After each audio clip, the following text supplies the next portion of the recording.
자, 벌써 대림절 넷째 주일을 맞이했습니다. 우리 대림절 첫째 주 맞이했을 때가 엊그제 같았는데 벌써 대림절 넷째 주일이에요. 네. 한 주 더 지나잖아요. 마지막 주일이에요. 2025년 마지막 주일입니다. 수요일은 크리스마스 이브고 목요일은 크리스마스가 있죠. 그래서 우리가 벌써 한 주를 한 해의 마지막을 이제 맞이하고 있구나, 이런 실감이 나기 시작하는 것 같습니다. 성탄절 직전의 주일을 맞이하면서 우리가 거두절미하고 말씀을 통해서 우리가 주님만을 한번 잠잠히 묵상하는 시간을 꼭 가지셨으면 좋겠어요. 그래서 우리에게 오셨던 주님을 잠잠히 묵상하면서 우리가 말씀을 묵상하는 가운데 우리의 마음이 성탄을 기다리는 마음이 되고, 더 나아가서 우리를 만나 주시겠다고 하신 그 주님을 기다리는 마음으로, 그런 소망으로 충만할 수 있기를 간절히 바라봅니다. 자, 오늘 말씀은 예수님께서 태어나셨던 이야기를 우리한테 들려주고 있습니다. 이제는 이 이야기를 모르는 사람이 더 드물지 않을까, 찾기 어렵지 않을까, 이런 생각도 해보게 돼요. 아마 우리가 성경에 있는 이야기들 중에 알고 있는 게 그렇게 많지 않죠, 우리가. 하지만 그 중에서 그래도 모두가 알고 있는 대표적인 사건을 하나 꼽는다면 아마 이 예수님이 태어나신 사건일 겁니다. 우리가 그래도 잘 알고 있는 이야기지만 다시 한번 좀 말씀을 보면서 이 예수님을 둘러싼 상황이 어떤 상황이었나 생각해 보면 좋을 것 같아요. 사실 예수님이 태어나는 상황은 결코 녹록한 상황이 아니었습니다. 오히려 너무 차갑고 엄혹하다고 할까요? 엄하고 너무 혹독하다고 할까요? 그런 상황이었어요. 제가 누누이 얘기하는 것처럼 로마의 압제라던가 헤롯 대왕의 폭정이 있다던가 그런 것을 차치하고서라도요, 예수님을 품은 부모가 될 요셉과 마리아의 그 삶의 상황도 너무나 매섭기만 했습니다. 여러분 모두가 잘 아시듯이 요셉과 마리아는 어떤 사이였습니까? 인게이지먼트한 사이였죠. 약혼한 사이였습니다. 네. 그러던 어느 날 무슨 일이 벌어져요? 마리아가 갑자기 어느 날 대뜸 나타나서 나 아기 생겼어, 아기를 가진 상태가 되어버립니다. 누가복음에서는 마리아가 아기를 갖게 되는 이 이야기를 꽤나 자세하게 우리한테 이야기를 해줘요. 마리아가 천사를 만나게 되고 천사로부터 이제 수태고지라고 하죠. 아기를 갖게 될 것을 고지를 받게 되고 소식을 듣게 되고, 그 아기를 갖는 게 어떤 의미인지를 밝히 깨달아서 마리아가 하나님께 찬양을 올리는 장면들을 우리한테 이야기들을 들려줍니다. 그러면서 이 예수님이 태어나는 이 사건이 가진 놀라운 신비를 우리한테 강조해줘요. 거룩하고 놀라운 신비를 강조해줍니다. 반면에 우리가 오늘 읽은 마태복음은 오히려 그 부분을 생략하고 되게 건조하게 전해줍니다. 아기가 생겼다, 성령으로 말미암아 된 것이다 라고 건조하게 전달해주면서요, 이 사건이 갖고 있는 당혹스러움을 우리한테 좀 부각시켜주는 것 같아요. 그냥 딱 하고 그냥 들이미는 거죠. 아마 요즘도 약혼 중인 사람이 다른 사람의 아이를 갖게 된다면, 혹은 출처 모를 아이를 갖게 된다면 크나큰 스캔들이 될 겁니다. 여러 가지 일들이 벌어지겠죠. 그런 비난을 받겠지만 제가 예전에도 한번 얘기했던 것 같은데요, 이 당시 유대 사회에서는요, 이런 사건이 벌어진다는 것은 결코 상상할 수도 없는 어마어마한 스캔들이었습니다. 끔찍한 일이었어요. 지금 이 상황은 유대인들이 봤을 때 어떤 상황이냐면 율법에 근거해서 정당하게 고소고발할 수 있는 큰 죄였고요. 어느 정도의 무게감이 있는 죄였냐면 마을에서 즉결 처형이 가능한 죄였습니다. 율법에 실제로 쓰여져 있거든요. 약혼 중인 여인이 애를 갖게 되면 처형해도 된다라고 되어 있거든요. 그런 상황이었어요. 다행히도 요셉이 그렇게 분기탱천해서 마리아를 고소고발하지 않고, 그리고 의로운 사람이기에 그것을 좀 잠잠하게 끊어내려고 해서 다행이었고, 그리고 천사가 요셉에게 나타나서 이 일의 전말을 가르쳐줘서 다행인 거지, 자칫 잘못했으면 마리아와 뱃속에 있는 아기 예수님은 세상의 빛도 못 보고 사라질 뻔했다, 이 말입니다. 지금 상황이 그런 상황이라는 거예요. 이 상황을 좀 더 진지하게 한번 생각해 보면 좋겠습니다. 요셉과 마리아는 하나님의 뜻, 천사를 통해 들은 하나님의 뜻을 알고 받아들였어요. 아기 예수님을 받아들였습니다. 하지만 이 가족을 둘러싼 이웃들은 과연 어땠을까요? 이 가족을 둘러싼 이웃들 말입니다. 과연 이 이웃들도 그 뜻을 알고 아기 예수님을 기뻐했을까요? 저는 오히려 반대가 아니었을까 생각해 봅니다. 왜? 사람의 특성이 뭐예요? 뭔가 일이 생기면 뒷말하는 게 사람의 특성이잖아요. 루머 퍼뜨리는 게 인간의 본능이잖아요. 이 이웃들이 가만히 있었겠습니까?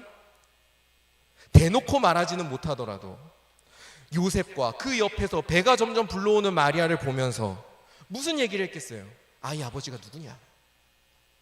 이렇게 해서 생겼다던데 뭔가 이상하다, 수근수근 되지 않았을까요? 의심의 눈초리를 보내지 않았겠습니까?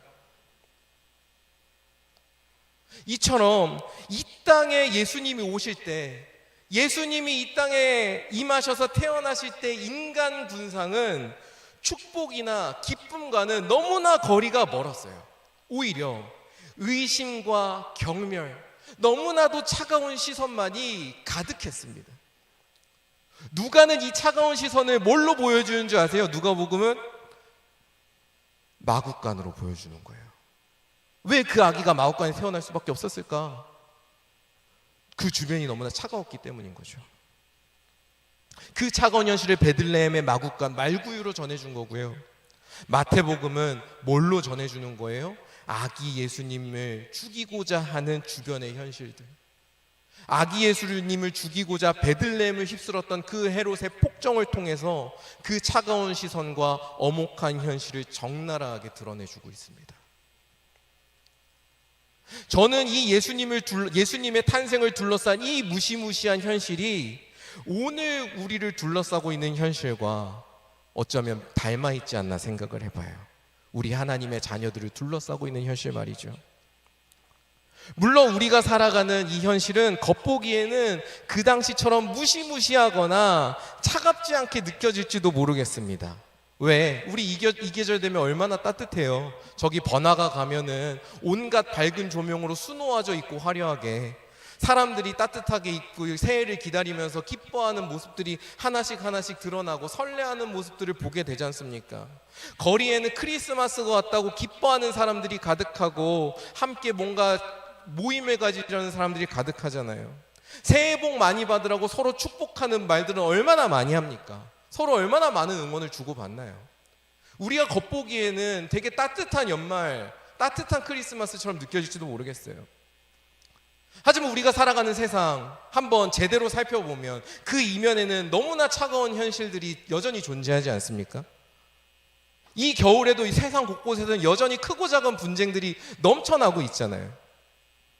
지하철에서는 교통권을 둘러싸고 교통권을 보장받지 못하는 장애인들과 자신의 바쁜 삶이 계속 방해받는 비장애인들이 서로 계속해서 치열하게 대립하고 있는 걸 우리가 보고 있지 않습니까?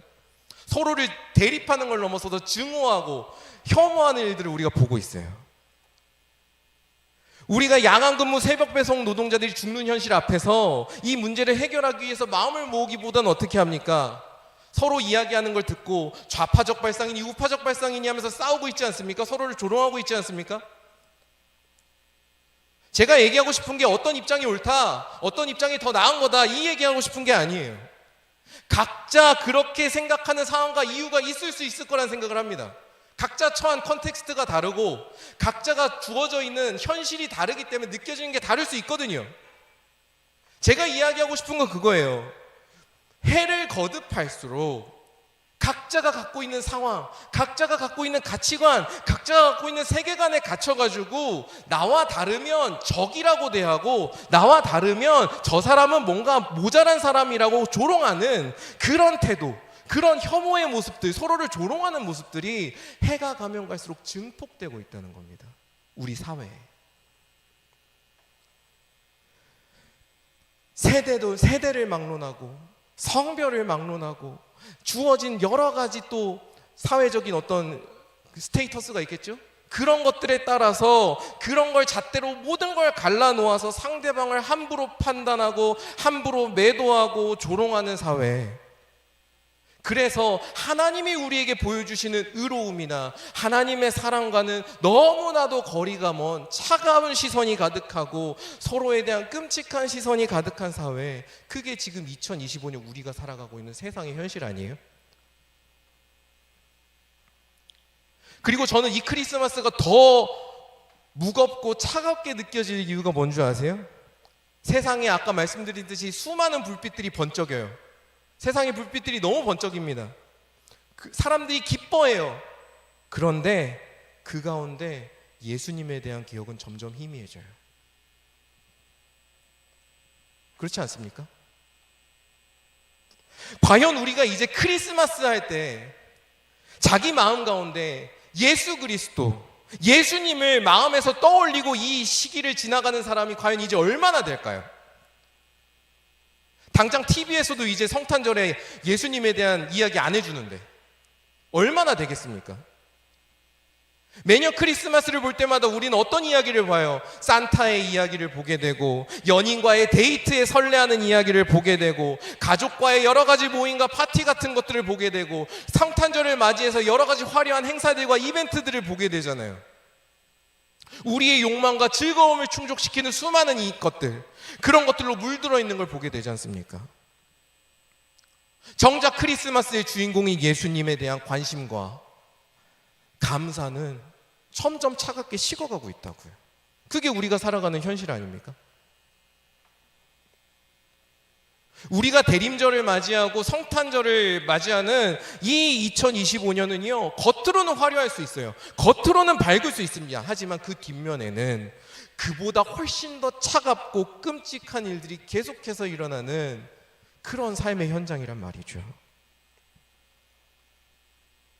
그런 점에서 2025년 전의 유대 땅이나 2025년 오늘을 살아가는 우리의 삶이나 이 세상에 소망이 없는 건 너무나 비슷해 보여요. 소망이 없는 것 같습니다. 어쩌면 하나님을 굳게 믿어왔던 사람들, 하나님을 굳게 믿는 사람들일수록 이런 현실에 더 크게 낙담을 하지 않을까? 그런 생각이 자연스럽게 드는 그런 현실을 우리가 살아가고 있는 것 같아요. 하나님께서는 오늘날 그런 시대 한가운데서 낙담하고 있는 우리에게 다시금 오늘 말씀, 예수님이 태어나신 이야기를 들려주십니다.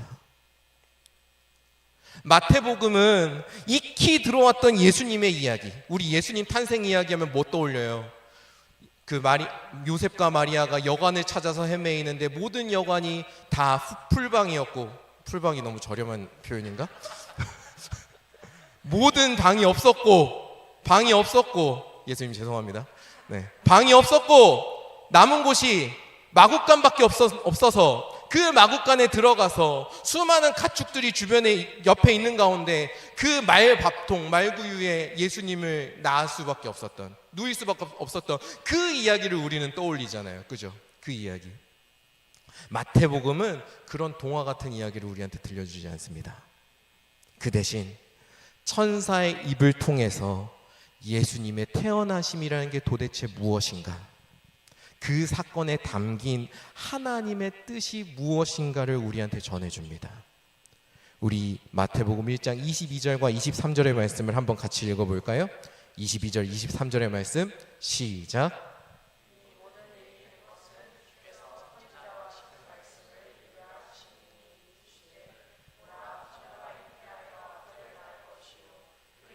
임마누엘이라 하리라 하셨으니 이를 번역한즉 하나님이 우리와 함께 계시다 함이라.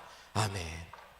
여러분, 마태복음은요 참 재밌게도 예수님의 모든 행적을 두고 구약 성경에 선포됐던 하나님의 말씀, 특히 예언자들을 통해서 선포된 그 약속의 말씀이 성취되는 것이라는 걸 계속해서 보여줘요. 오늘도 마찬가지입니다. 예수님의 태어나심을 보니 이사야 선지자의 예언을 성취하는 일이었다라고 전합니다. 그리고 그 말씀은 우리에게 이 땅에 오신 예수님에 대해 이렇게 이야기합니다. 그의 이름은 임마누엘이라 하셨으니 이를 번역한즉 뭡니까? 하나님이 우리와 함께 계시다. 예수님은 누구십니까? 임마누엘입니다. 즉 예수님은 누구십니까? 우리와 함께 하시는 하나님입니다. 말씀은 예수님이 단순한 어떤 구원자라던가 예수님이 왕이라고만 이야기하는 것이 아니고요, 예수님이 우리의 이 삶의 한복판에 함께 하시는 하나님이다라고 말씀하는 겁니다. 우리를 창조하시고 구원하신 하나님께서는 우리를 둘러싼 이 엄혹한 현실, 차디찬 조롱과 비난이 가득한 세상, 끔찍한 혐오와 증오가 넘실거리고 갈등으로 얼룩져서 상처 입는 그 세상 가운데 기꺼이 함께 하시기로 하셨다는 거예요. 그래서 우리와 같은 인간으로 이 땅에 오셨습니다. 그게 임마누엘이 우리에게 주는 이야기예요. 임마누엘, 주님께서 가지신 이 이름은 우리가 살아가는 이 세상, 우리의 한숨으로 가득하고 우리의 슬픔으로 가득하고 우리의 분노와 고통으로 얼룩진 시대 가운데 하나님께서 주시는 응답입니다. 우리는 그렇지 않습니까? 여러 가지 문제들 앞에서 하나님 앞에 기도하죠. 우리 기도할 때 어떻게 기도해요? 응답해 주시옵소서라고 기도하지 않습니까? 하나님 응답해 주십시오라고 기도하잖아요. 여러분, 이렇게 우리가 기도할 때 우리가 생각하는 응답은 도대체 무언가요? 내가 무엇을 하나님의 응답이라고 생각하는지 한번 곰곰이 생각해 보셨으면 좋겠습니다. 우리는 우리의 문제를 두고 기도할 때 하나님께서 우리의 문제를 해결해 주시기를 바라죠. 해결해 주시는 것이 응답이라고 생각을 하죠. 악한 일을 막아주시는 것이 하나님의 응답이라고 기대하고요, 또 하나님께서 악한 일을 물리쳐 주시는 것이 그분의 응답이기를 기대합니다.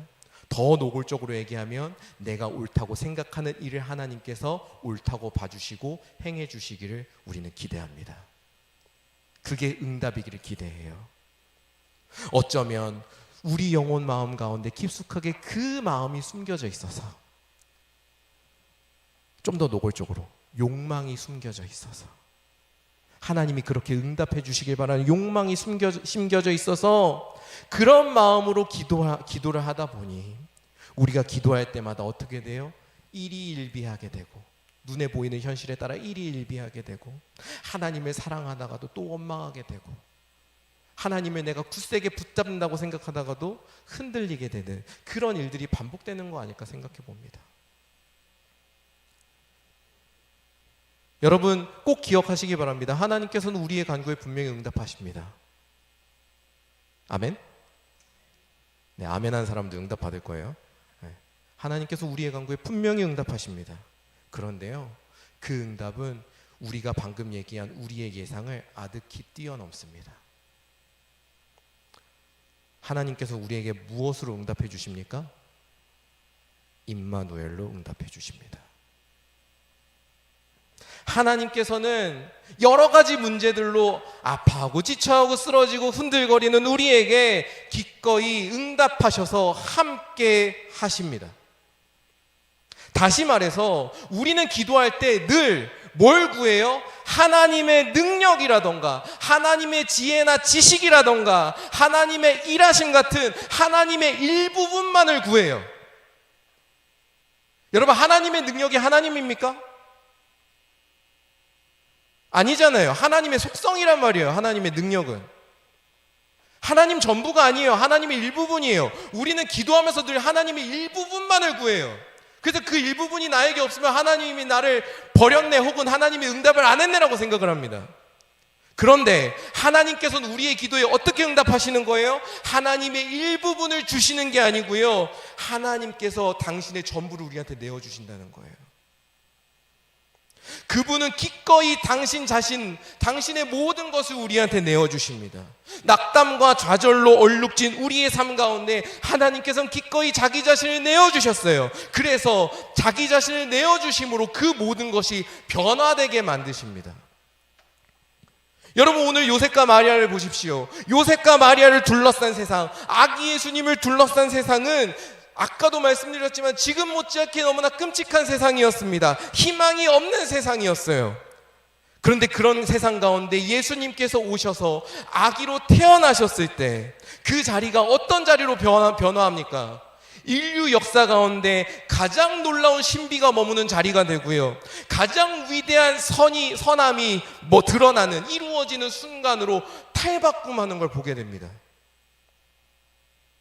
희망이 없는 자리가 가장 거대한 희망으로 빛나는 자리로 바뀌었고요, 죽음으로 가득한 순간이 영원하고 참된 생명으로 충만해지는 일이 벌어졌습니다. 임마누엘, 우리와 함께 하시는 하나님, 이것이야말로 여러분들의 기도 가운데 주시는 하나님의 가장 분명한 응답이고요, 여러분들의 눈물과 한숨을 닦아주시는 그분의 사랑 어린 손길입니다. 하나님과 함께 하신다, 하나님께서 우리와 함께 하신다. 저는 이것이야말로 우리가 이 시대를 치열하게 살아가고 믿음으로 살아가는 가운데 낙담하지 않을 수 있는 유일한 이유라고 믿습니다. 우리는 매년 크리스마스를 마주하지만 하나님께서 우리에게 가장 좋은 것을 이미 베풀어 주셨다는 사실을 늘 까먹는 것 같아요. 잊어버리는 것 같아요. 하나님께서 자기 자신을 우리에게 이미 주셨다는 사실, 단순히 우리와 함께 옆에서 사신 것이 아니라 십자가에 매달리심으로 당신의 피와 살을 모두 다 내어주셨다는 사실, 우리에게 그분의 생명을 내어주셨다는 사실, 그것이 얼마나 놀라운 일인지를 우리는 잊고 사는 것 같습니다. 그래서 우리는 하나님께 더 요구하게 되는 거 아닐까요? 하나님이 계신지 더 증명해달라고, 하나님께 뭔가를 더 달라고 요구하게 되는 거 아닐까요? 그런데 우리 믿음의 선배들은요, 우리와 같지 않았습니다. 선배들은요, 하나님을 보는 것, 하나님 안에서 사는 것, 그것이야말로 내가 누릴 수 있는, 내 삶에서 누릴 수 있는 가장 큰 복이고 내 삶에서 이루어질 수 있는 가장 선한 일이라고 늘 고백하면서 살았어요. 그들의 삶에 아픔과 상처, 실패가 없었을까요? 아니요. 더 큰 상처들과 아픔들과 실패와 무서운 현실들이 그들을 늘 옥죄면서 살아왔습니다. 크나큰 좌절을 그들도 겪으면서 살았어요. 하지만 우리 믿음의 선배들은 예수님 안에서 그 나의 상처와 실패와 아픔들과 고통들이 선하게 변화되고 선한 계기로 다시 탈바꿈한다는 것을 늘 믿고 경험하면서 살아왔습니다. 그래서 우리 믿음의 선배들은 임마누엘, 하나님께서 우리와 함께 하신다는 이 고백 하나만으로 우리가 기뻐하고 소망을 가질 이유로 충분하다라고 고백하면서 살았어요. 우리 이런 얘기 많이 하잖아요. 하나님 한 분으로 충분합니다. 여러분 이런 얘기 많이 듣지 않으십니까? 하나님 한 분으로 충분합니다. 여러분 혹시나 이 말을 들으셨을 때 이 말이 정신승리처럼 느껴지신다면요, 여러분 스스로에게 물어보셔야 됩니다. 나는 정말로 하나님을 믿고 있는가? 이 말이 그냥 날 자신을 속이고 위로하는 것처럼 느껴지신다면 여러분 진지하게 물어보셔야 돼요. 나는 정말로 하나님을 신뢰하면서 오늘 하루를 살아가고 있는가? 예수님을 알고 예수님을 구주로 고백하면서도 우리가 너무나 자주 낙담하고 너무나 자주 좌절하고 너무나도 하나님의 손을 계속해서 놓고 있다면 어쩌면 우리가 하나님이 아닌 다른 것을 더 붙들고 살아가는 것은 아닐까? 어쩌면 우리는 하나님이 아니라 다른 것으로 더 만족하려는 건 아닐까? 임마누엘, 우리와 함께 하신 하나님께서는 이미 우리에게 이 세상이 줄 수 없는 가장 좋은 것, 하나님 자신을 우리에게 주셨습니다. 제가 여러 번 반복하는 건 너무나 그게 중요하기 때문이에요. 다 주셨어요. 어떤 상황에서도 하나님께서는 늘 우리와 함께 하십니다. 이것은 뭘 의미합니까? 하나님께서 우리와 함께 하심으로 어떤 상황에 있든지 우리가 어떤 상황에 있든지 우리 삶의 소망과 위로가 되어 주신다는 거예요. 하나님께서 우리의 낙담과 슬픔을 자기의 것으로 삼으셔서 우리의 눈물을 닦아주신다는 겁니다. 하나님께서 우리와 함께 하신다는 것은 하나님께서 우리 옆에 계시고 우리 안에 계시기 때문에 오늘 우리가 겪는 아픔이나 낙담과 좌절은 우리의 삶을 정의 내리는 마지막 단어가 될 수 없다는 거예요. 2025년 크리스마스를 다시 한번 마주하면서 다시 한번 그 차디차고 무서웠던 시간, 그 누추한 말구유에 임하신 환한 빛을 여러분이 주목하셨으면 좋겠습니다. 빛이신 주님을 바라보면서 다시금 소망을 갖고 이 세상을 선하게 힘차게 살아내는 우리 귀한 봉주르 청룡부의 형제자매 한 분 한 분이 되셨으면 좋겠어요. 그런 축복을 가지고 우리 서로에게 소망을 담아 힘차게 인사하면서 오늘의 말씀을 맺었으면 좋겠습니다. 우리 서로를 바라보면서 진심을 담아서 온 힘을 다해서 서로에게 힘차게 축복하며 인사합시다. 메리 크리스마스. 시작. 네, 상투적인 인사 말고 다시 한번 힘을 담아서 소망을 담아서 서로 인사해 봅시다. 시작. 메리 크리스마스. 메리 크리스마스. 주님께서 함께 하십니다. 네, 그런 인생으로 살아가는 여러분들이 되시길 축복합니다. 함께 마음 모아 기도하겠습니다.